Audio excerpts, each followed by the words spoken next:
என்னம்மா சமையல் இன்னைக்கு நைட்டுக்கு? இன்னைக்கு வந்து ஒரு சூப்பரான ரசமும் ஆம்லெட். சிம்பிளா இதுதான் என்னால் இன்னைக்கு சமைக்க முடியும். எல்லாரும் ஹெவியா சாப்பிட்டு சாப்பிட்டு பிரியா வந்து காளான் பிரியாணி செஞ்சுதா. காலையில் வந்து எல்லாம் கொஞ்சம் அதிகமான மாப்பிள்ளை ஏதோ ஸ்நாக்லாம் வாங்கிட்டு வந்தார். அது இது சாப்பிட்டு கொஞ்சம் மந்தமாக இருக்கும் எல்லாருக்கும். அதனால சரி சிம்பிளாக என்ன சமைக்கலாம் ஜீரணம் ஆகிற மாதிரி நினச்சி ஒரு சூப்பரான ஒரே ஒரு 5 நிமிஷத்தில் செய்யக்கூடிய ஒரு சிம்பிளான ரசம் தான் செய்ய போகிறேன். மதியம் வச்சு வெண்டைக்காய் புளி குழம்பு இருக்கு, அதனால தான் இப்போ ரசம் வைக்கலாம் சிம்பிளா அப்படின்னு. நான் பார்த்துட்டேன் புளி குழம்பு, நீ மறந்துட்டேன். புளி குழம்பு இருக்குது, சரி கூட ரசம் வச்சா சாப்பிட்டுக்கலாம். அப்புறம் பிரியா வேற காளான் பிரியாணி செஞ்சு அவங்க வீட்டுக்காரருக்கு சாயங்காலம் கொடுத்து அனுப்பிச்சது, அதுவும் கொஞ்சம் இருக்கு. சாதம் இருக்கு வெடிச்சது அப்படியே. இதெல்லாம் இருக்கும்போது இன்னும் நிறைய சாம்பார் அது இது எல்லாம் கெட்டியா இருக்கு, அது கூட ரசம் இருந்தா சூப்பரா இருக்கும் சாப்பிடலாம் அப்படின்னு சொல்லிட்டு ரசமும் இன்னைக்கு வந்து வெங்காயம் எல்லாம் போட்டு நிறைய ஒரு சூப்பரான ஒரு ஆம்லெட் தான் செய்ய போகிறோம். வாங்க அந்த ரசத்துக்கு என்னென்ன தேவைன்னு சொல்லிட்டு பார்க்கலாம். இப்போ ரசத்துக்கு வந்து நம்ம மசாலாலாம் அரைச்சிக்கலாம். சின்ன சின்னதாக ஒரு 20 பல் பூண்டு, 1 டீஸ்பூன் வந்து சீரகம், 1 டீஸ்பூன் வந்து மிளகு இப்போ மிக்ஸி கப்பில் சேர்த்துக்கிறேன். 3 வரமிளகா, 3 பச்சை மிளகா, 1 நெல்லிக்காய் அளவு புளி சேர்த்துக்கிறேன். கொத்தமல்லி வந்து கொஞ்சம் கட் பண்ணி சேர்த்துக்கிறேன். 1 தக்காளி. இந்த தக்காளியை வந்து சின்ன சின்னதாக கட் பண்ணி போட்டுக்கலாம். இதெல்லாம் சேர்த்து மிக்சியில் வந்து நைஸாக அரைச்சி எடுத்துக்கலாம். ரசத்துக்கு நல்லா நைஸாக அரைச்சி எடுத்துக்கிட்டேன். இப்போ நம்ம ரசம் தாளிச்சிக்கலாம். கடாய் நல்லா சூடி அடிச்சு இப்போ நான் எண்ணெய் சேர்த்துக்கிறேன். ஒரு 3 டீஸ்பூன் எண்ணெய் சேர்த்துக்கிறேன். எண்ணெய் காஞ்சிடுச்சு, கடுகு சேர்த்துக்கிறேன். 2 வரமிளகா, பெருங்காயத்தூள் கொஞ்சம், 1 தக்காளி சின்ன சின்னதாக கட் பண்ணி வச்சுக்கிறேன், அந்த தக்காளி சேர்த்துக்கிறேன். தக்காளி வந்து நல்லா வதங்கட்டும். ஓரளவுக்கு நல்லா வதங்கிடுச்சு. மஞ்சள் தூள், கருவேப்பிலை, பொடியாக கட் பண்ணிக்கிட்ட கொத்தமல்லி சேர்த்துக்கிறேன். தேவையான அளவுக்கு கல்லுப்பு சேர்த்துக்கிறேன். நம்ம எல்லாம் சேர்த்து கலந்து விட்டுட்டு நம்ம அரைச்ச விழுது வந்து சேர்த்துக்கலாம். அரைச்ச விழுது சேர்த்ததுக்கப்புறம் 1 நிமிஷத்துக்கு வந்து இந்த எண்ணெயில் வந்து நல்லா வதக்கிக்கலாம். நல்லா வதங்கட்டும். இந்த ரசம் பார்த்தீங்கன்னா நமக்கு பத்திய ரசம்னு கூட சொல்லலாம். அவ்வளோ ஒரு சூப்பராக இருக்கும். நமக்கு சளி பிடிச்சிக்குது, கோல்டு ஆகிட்டுக்குது, குழந்தைங்களுக்கெல்லாம் ஒரு மாதிரி மந்தமாக இருக்குது, நமக்கும் ஜீரணம் ஆகலைன்னா இந்த மாதிரி நம்ம எல்லாமே போட்டு இந்த ரசத்துக்கு வந்து நமக்கு முக்கியமாக பூண்டு அதிகமாக சேர்த்துக்கணும். எல்லாம் சேர்த்து அரைச்சிட்டு இந்த மாதிரி நீங்கள் ரசம் செஞ்சு கொடுத்தீங்கன்னா சாதத்தோட மட்டும் இல்லை கிளாஸ் ஊற்றி குடித்தாவே ஜீரணம் ஆகிடும். அந்தளவுக்கு வந்து பத்திய ரசம் தான் சொல்லணும். அவ்வளோ சூப்பராக இருக்கும் இந்த ரசம் வந்து. இப்போ 1 நிமிஷத்துக்கு நல்லா வதங்கிடுச்சு. தேவையான அளவுக்கு தண்ணி சேர்த்துக்கிறேன். நம்ம மிக்சியில் வந்து அரைச்சோம் இல்லையா, அதே மிக்சியில் தண்ணி ஊற்றி நல்லா கலக்கி அந்த தண்ணி சேர்த்துக்கலாம். எல்லாமே நம்ம அரைச்சி ரசம் வச்சதுனால இந்த அளவுக்கு திக்காக இருக்கக்கூடாது. கொஞ்சம் நல்லா தண்ணி சேர்த்துக்கலாம்.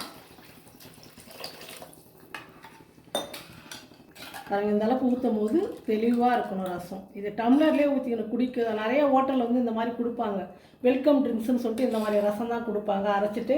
ரொம்ப சூப்பராக இருக்கும். ஃபஸ்ட்டு குடிக்கும் போது அவ்வளோ நல்லாயிருக்கும். இந்த மாதிரி நம்ம எல்லாமே அரைச்சிட்டு செய்யும்போது எதுவுமே நமக்கு வந்து வேஸ்ட் ஆகாது. சாதத்தோடு போட்டு பிசைஞ்சு சாப்பிட்லாம், அப்படியே வடிகட்டிட்டு குழந்தைங்களுக்கு குடிக்க வைக்கலாம், நானும் குடிக்கலாம், நாம பெரியவங்க வந்து அப்படியே குடிச்சிக்கலாம். ரொம்ப சூப்பராக இருக்கும். கிளாஸில் ஊற்றிட்டு சூப் மாதிரி சாப்பிட்றதுக்கு சூடாக அவ்வளோ நல்லாயிருக்கும். ஆமாம், நல்லாயிருக்கும். ரசம் வந்து கொதிக்கட்டும். ரொம்ப கொதிக்கக்கூடாது, சும்மா ஒரு கொதி வந்தால் போதும். ஏன்னா நம்ம மசாலாலாம் வந்து அரைச்சி நல்லா எண்ணெயில் வதங்குறதுனால ரொம்ப கொதித்து வரக்கூடாது, பொங்கி வந்தால் போதும். ரசம் கொதிக்கிட்டோம்.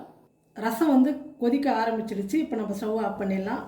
இதில் ஸ்டவ் ஆஃப் பண்ணிட்டா எங்கள் அம்மா கொஞ்சம் தண்ணி ஊற்றுவாங்க. ஏன் ஊற்றுறாங்க? அது எல்லாருமே தான், நான் கூட ஊற்றிட்டு மூடிடுவேன். ஏன்னா அதுக்கப்புறம் வந்து ரசம் அந்த சூட்டில் வந்து கொதிச்சுக்கினே இருக்கும் பாரு, கொதிக்குதா. அதனால் வந்து அந்த கொதிப்பு வந்து உடனே அடங்கணும், இல்லைன்னா ரசம் வந்து கசப்பாக இருக்கும். அப்புறம் கொஞ்சம் தண்ணி ஊற்றி அந்த தட்டு போட்டு மூடிட்டா அந்த ரசத்தோட மணல்லாம் அப்படியே ரசத்துலேயே இருக்கும், மேலே வராதுன்றதால உடனே தண்ணி ஊற்றி ஊற்ற மாட்டியா? தண்ணி ஊற்ற வேணாம், இது வந்து நம்ம அரைச்சி பண்ணது தானே, அதனால வேணாம். அதுதான் ஒரு சந்தேகம் கேட்டுக்கணே. ரசம் வந்து ரெடி ஆகிடுச்சு. இப்போ ஆம்லெட்டுக்கு வந்து வெங்காயம் பச்சை மிளகாலாம் கட் பண்ணிக்கலாம். ஆம்லெட்டுக்கு வந்து பச்சை வெங்காயம் போட்டு அப்படியே முட்டையோடு அடித்து ஊற்றினா ரொம்ப நல்லாயிருக்கும். ஆனால் எனக்கு எங்கள் பையனுக்கு வந்து கொஞ்சம் வதக்கிட்டு போட்டால் தான் ரொம்ப நல்லாயிருக்குன்னு சொல்லிட்டு நாங்கள் இந்த மாதிரி செய்வோம். கொஞ்சமாக லைட்டாக பாதி அளவுக்கு வதக்கிட்டு முட்டை கூட சேர்த்துக்கிட்டா சூப்பராக இருக்கும் சாப்பிட்றதுக்கு. ஸ்டவ் பற்ற வச்சு கடாயை வச்சுட்டேன். இப்போ எண்ணெய் சேர்த்துக்கிறேன். ஒரு 3 பச்சை மிளகாய் சின்ன சின்ன மிளகாய் எடுத்து பொடியாக கட் பண்ணிக்கிட்டேன். 2 பெரிய வெங்காயம் பொடியாக நறுக்கிட்டேன், கொஞ்சம் கொத்தமல்லி. இப்போ பச்சை மிளகாய் ஃபஸ்ட்டு சேர்த்துக்கலாம். நம்ம கொஞ்சம் வதக்கிட்டு போடும்போது பச்சை மிளகாய் வந்து அப்படியே முட்டை ஆம்லேட்டோட சாப்பிடலாம். நம்ம பச்சையாக போடும்போது அது எடுத்துட்டு சாப்பிடுவோம். இந்த மாதிரி செய்யும்போது குழந்தைங்களை கூட அப்படியே சாப்பிடுவாங்க. பச்சை மிளகாய் நல்லா வதங்கிடுச்சு. வெங்காயத்தை சேர்த்துக்கிறேன். எனக்கும் என் பையனுக்கு மட்டும் தான் வெங்காயம் போட்டு ஆம்லெட்டு 2 ஆம்லெட் செய்ய போகிறேன். அதுக்கு வந்து நான் 3 முட்டை உடச்சி ஊற்றிட்டு போகிறேன். பிரியாவுக்கும் அவங்க அப்பாவுக்கு வந்து வெறும் ஆம்லெட் வந்து மிளகுத்தூள் போட்டு செஞ்சால் தான் சாப்பிடுவாங்க. அதனால் வந்து வெறும் மிளகுத்தூள் போட்டு அதை செஞ்சுக்கலாம். ஒரு ஸ்பூன் வச்சு நல்லா முட்டையை அடிச்சிங்கன்னா தான் ஆம்லெட் வந்து நல்லா புசு புசு நல்லா எழும்பி வரும். இப்போ இதில் இந்த வெங்காயத்தெலாம் கொட்டிடுவீங்களா? வெங்காயம் இதில் கொட்டணுமான்னு? ஆமாம், வதக்கின வெங்காயம் வந்து இதில் தான். அதுதான் கேட்குறேன், இதில் கொட்டணுமா இல்லை ஆம்லெட் போட்டு மேலே தூவி விடுறதான்னு கேட்டேன். பேசி வதக்கணுங்கிறேன் நான். இப்போ கொத்தமல்லி வந்து முட்டையில் சேர்த்துக்கலாம். ஒரு சில இடத்துல ஆம்லெட் ஊற்றிட்டு அது மேலே போடுவாங்க இல்லையா முட்டை இது வெங்காயத்தை, அப்படியும் போடலாம். வதக்காமல் பச்சையாக கலந்துட்டு போடலாம். இதை கலந்துட்டும் போடலாம். எப்படி ஒன்றா ஆம்லெட் செய்யலாம், அதை நம்ம விருப்பம் தான். இந்த முட்டையில் வந்து ஒரு 1/4 டீஸ்பூன் வந்து, அதாவது அந்த முட்டையோட ஸ்மெல்லு வரும்ல, நிறைய பேர் சாப்பிட மாட்டாங்க அந்த அளவுக்கு. அதனால் கொஞ்சமாக மஞ்சள் தூள் சேர்த்துக்கிறேன். தேவையான அளவுக்கு உப்பு சேர்த்துக்கலாம். வெங்காயம் வந்து வதங்கிடுச்சு. இப்போ இதை எடுத்து முட்டையோடு சேர்த்துக்கலாம். வெங்காயம் சேர்த்ததுக்கப்புறம் நல்லா கலந்து விட்டுடலாம். வெங்காயம் வதக்கினா அதே கடாயில் வந்து ஆம்லேட் போட்டுக்கலாம். கொஞ்சமாக எண்ணெய் சேர்த்துக்கிறேன். 2 ஆம்லேட் போட போகிறேன். 3 முட்டை உடச்சி ஊற்றணும் இல்லையா, கரெக்டாக 2 ஆம்லேட் ஆளுக்கு ஒன்று ஊற்றிக்கிறேன் நான். நீங்கள் 3 கூட ஊற்றிக்கலாம். ஒரு முட்டைக்கு ஒரு ஆம்லேட் கூட ஊற்றிக்கலாம். ஆம்லேட் ஊற்றிட்டு லேசாக வந்து சைடில் மேலெல்லாம் கொஞ்சமாக எண்ணெய் சேர்த்துக்கலாம். முட்டை ஒரு பக்கம் வெந்துருச்சு. இப்போ திருப்பி போட்டுக்கலாம். சூப்பராக வந்துச்சு தானே? எங்கள் ஆம்லெட் எப்போவுமே சூப்பராக இருக்குமா. இப்போ அடுத்தது எங்களுக்கு போட போகிறேன். ஆமாம், அதுதான் எப்படி வரேன்னு தெரில. சாதமாக எப்படி ஒன்றாலும் போட்டு நாங்கள் சாப்பிட்டுக்கிறோம். மிளகு தூள் உப்பு போட போகிறேன். அதுக்கு போய் என்ன இருக்குது? திருப்பி போட்டு முட்டை இன்னொரு பக்கமாக வெந்துடுச்சு. இப்போ நான் எடுத்துக்கிறேன்.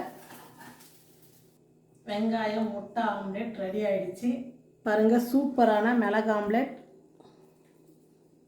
வெங்காய ஆம்லெட் ரெடி ஆகிடுச்சு. இன்றைக்கி நம்ம வீட்டில் சாப்பாடு வந்து செஞ்சாச்சு. ஒரு சூப்பரான ரசம் ஆம்லெட்டோடு இன்றைக்கி ரொம்ப நல்லா சாப்பிட போகிறோம். ரொம்ப டேஸ்டான ரசத்தோடு, எனக்கு பிடிச்ச ரசம், எனக்கு பிடிச்ச ஆம்லெட்டோடு நான் சாப்பிட போகிறேன். வாங்க பார்க்கலாம். சாதம், வெண்டைக்காய் புளிக்குழம்பு மதியம் வச்சுது. இப்போ நாம் செய்த அரைச்சி விட்ட ரசம், மசாலாலாம் அரைச்சி செஞ்சு சூப்பரான ரசம், ஆனியன் ஆம்லெட்டு, மிளகு ஆம்லெட். ரசம் ஊற்றி சாப்பிட போகிறோம். பிரியா, நீங்கள் சாப்பிட போகிறீங்களா? எப்படி இருக்கும் பாருங்க இந்த ரச சாதத்தோட ஆம்லெட் சாப்பிடும் போது. சரி, சாப்பிட்டு ரசம் நல்லா இருக்கான்னு சொல்லு, நீ வச்ச ரசம். சரி. ஆம்லெட் எடுத்துட்டு இந்த ரசம் சாதத்தோட இப்படி வச்சு சாப்பிடணும். இப்போ சூப்பராக இருக்கும். ரசத்தில் உப்புலாம் கரெக்டாக இருக்கா? எல்லாமே கரெக்டாக இருக்குது. சூப்பராக நீங்கள் சாப்பிட்டீங்கன்னு வச்சுக்கா, அவ்வளோதான். அப்படியே மயங்கி. அப்போ வெண்டைக்காய் புளிக்குழம்பு எங்களுக்கு கூட வேண்டாம், ஒரு ரசம் ஆம்லெட் கூட. நீங்கள் அது புளிக்குழம்பு சாப்பிட மாட்டீங்கன்னு நினைக்கிறேன். சூப்பரான ரசம். நீங்களும் உங்கள் வீட்டில் இந்த மாதிரி ஆம்லெட் ரசம் மசாலாலாம் அரைச்சி வச்சு இந்த மாதிரி ரசம் செஞ்சு பார்த்துட்டு எப்படி இருக்குன்னு சொல்லிட்டு மறக்காமல் மலர் அம்மா சமையலை கமெண்ட் பண்ணுங்கள், ஷேர் பண்ணுங்கள். நன்றி.